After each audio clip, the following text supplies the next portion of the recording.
লাগা আঘাত যেমন আমাদের সাবধানে হাঁটতে শেখায়, ঠিক তেমনি মনের আঘাত জীবনে আমাদের ভালো করে বাঁচতে শেখায়। হ্যাঁ, এটাই সত্যি, এটাই বাস্তব। আসসালামু আলাইকুম, সবাই কেমন আছেন? আলহামদুলিল্লাহ, আমি অনেক ভালো আছি। আজকের ব্লগটা সকাল থেকেই শুরু করেছি। কয়েকদিন যাবত যেহেতু বৃষ্টি, একটু আকাশটাও মেঘলা মেঘলা আর পরিবেশটাও অনেক সুন্দর। কি আর বলবো, মানে অনেক ভালো লাগতেছে হাঁটাহাঁটি করতে সকালবেলা। আর আমার ড্রাগন গাছে এবার প্রচুর পরিমাণে ফুল ধরতেছে। আর এই যে ধুন্দুল গাছ, তারপরে মিষ্টি কুমড়া গাছ, এগুলো হচ্ছে রোদ্রের কারণে একদমই নষ্ট হয়ে গেছিল। আবার বৃষ্টি পেয়ে আলহামদুলিল্লাহ একটু তাজা হচ্ছে। আর রেলিং এর ওই পাশে দেখি কি সুন্দর গাছ থেকে একটা পাকা আম পড়েছে। আমি সকালবেলা ছাগল ছাড়তে এসে মাঝে মধ্যেই দুই একটা পাকা আম পাই। তো যাই হোক, পরে কিছুক্ষণ ছাদে থেকে নিচে নেমে এসে দেখি পুকুরে মাছ ধরা হচ্ছে। আসলেই ভাসুর দাঁড়িয়ে সেখানে যাওয়ার কোনো স্কোপ নেই, তাই ভিডিও করতে পারিনি। ওইখান থেকে এসে আবার নাস্তার জন্য আটা কাই করে নিচ্ছি। তো আটা কাই করা শেষ, এখন হচ্ছে রুটি বানানোর পালা। আমার স্বামী অনেক ভদ্র হয়ে গেছে, নাস্তা নিয়ে তেমন একটা ঝামেলা এখন করে না।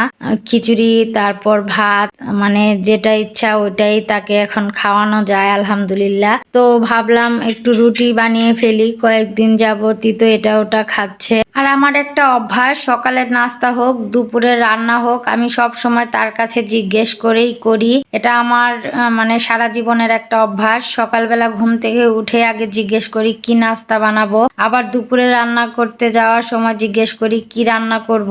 বারবার প্রতিদিন একটা কথা শুনতে শুনতে স্বামীও মাঝে মাঝে বিরক্ত হয়ে যায়, বলে যে তুমি যা খাবে তাই রান্না করো। তারপরেও একটা অভ্যাস হয়ে গেছে, জিজ্ঞেস না করে রাঁধতে ভালো লাগে না। তো যাই হোক, রুটি ভেজে নিয়েছি, তারপর হচ্ছে এখন একটা ডিম ভেজে নিব। তো ডিমটা ভেজে তারপর স্বামীর নাস্তাটা দিয়ে দেব। ছেলেও যেহেতু স্কুলে, আমিও হচ্ছে সকালের নাস্তাটা তেমন খাই না, মাঝের মধ্যে খাই মাঝের মধ্যে খাই না। তো যাই হোক, সুন্দর করে ডিমটা ভেজে উঠিয়ে নিলাম। এখন হচ্ছে স্বামীর নাস্তাটা দিয়ে দিব। তো নাস্তা দেওয়ার পর কাটা বাছায় চলে এসেছি। অনেক দিন যাবত কাটা বাছার কোনো ভিডিও দেই না, কারণ আমার রান্নাঘরটা এত অন্ধকার হয়েছে। মানে সামনে যে রান্নাঘর দেওয়া হচ্ছে ওইটার হচ্ছে চাল দেওয়া হওয়ার পরে মানে আমার রান্নাঘরটা ভিতরে একদম অন্ধকার হয়ে গেছে, এজন্য ভিডিও করলে কালো কালো হয়ে যায়। তো যাই হোক, লতা বেছে নিয়েছি, ডাটা আলু কেটে নিয়েছি, এখন হচ্ছে রান্নার পালা। তো চুলায় কড়াই বসিয়ে তারপর হচ্ছে পেঁয়াজ কুচি লবণ দিয়ে নিলাম। এখন হচ্ছে একটু ভেজে নিব। এখানে হচ্ছে আমি লতা বসাবো, দুই তিনটা চেপাও দিয়ে দিলাম। এখন চেপাটাও একটু নাড়াচাড়া দিয়ে তারপর হচ্ছে এর ভিতরে রসুন বাটা, তারপর হচ্ছে গুঁড়া মশলাগুলো আস্তে আস্তে অ্যাড করে নিচ্ছি। তো যাই হোক, চেপা দিয়ে লতা খেতে কিন্তু ভালোই লাগে, সাথে যদি কাঁঠালের বিচি হয় তাহলে তো আর কথাই নেই। আমি সব সময় কাঁঠালের বিচি সংরক্ষণ করি, কিন্তু গতবার আর রাখা হয়নি, তেমন একটা কাঁঠালও খাইনি। আর কাঁঠাল যাও খেয়েছি মানে সাথে সাথে বিচি খাওয়া হয়ে গেছে। তো লতাগুলো দিয়ে এখন হচ্ছে কষিয়ে নিয়েছি। কষানোর পর হচ্ছে ঝোলের পানিটাও দিয়ে দিলাম, তেমন একটা ঝোল দেইনি। তো যাই হোক, এই যে লতার তরকারিটা মোটামুটি হয়ে এসেছে। আর এদিকে হচ্ছে আমি ছেলের জন্য মুরগির মাংস রান্না করে ফেলেছি। তো তারপর আবার চুলায় কড়াই বসিয়ে দিয়েছি, তেল দিয়ে পেঁয়াজ কুচি দিয়ে নিয়েছি, একটু লবণ দিয়ে নিলাম। এখন একটু নাড়াচাড়া দিয়ে এখানে হচ্ছে ট্যাংরা মাছ রান্না করব ডাটা আর আলু দিয়ে। স্বামী তো ট্যাংরা মাছের একদম ফ্যান্ট হয়ে গেছে, মানে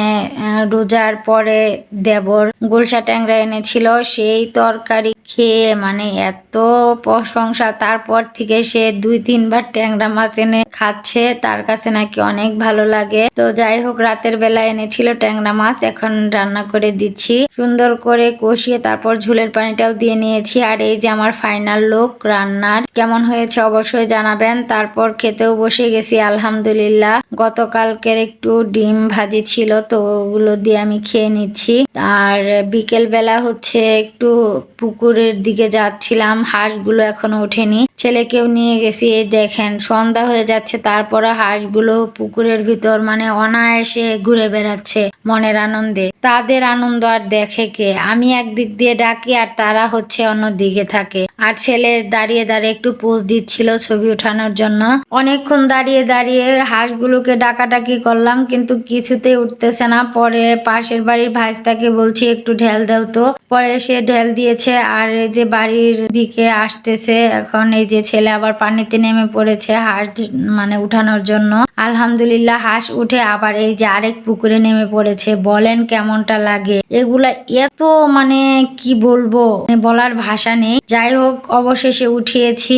আর এই যে বৃষ্টির পানিতে একদম তাদের বাসস্থানের অবস্থা খারাপ। যাই হোক আজকের ব্লগটা এই পর্যন্তই। কেমন লাগলো অবশ্যই জানাবেন। সামান্য ভালো লেগে থাকলে একটা লাইক কমেন্ট শেয়ার করে দিবেন। আল্লাহ হাফেজ।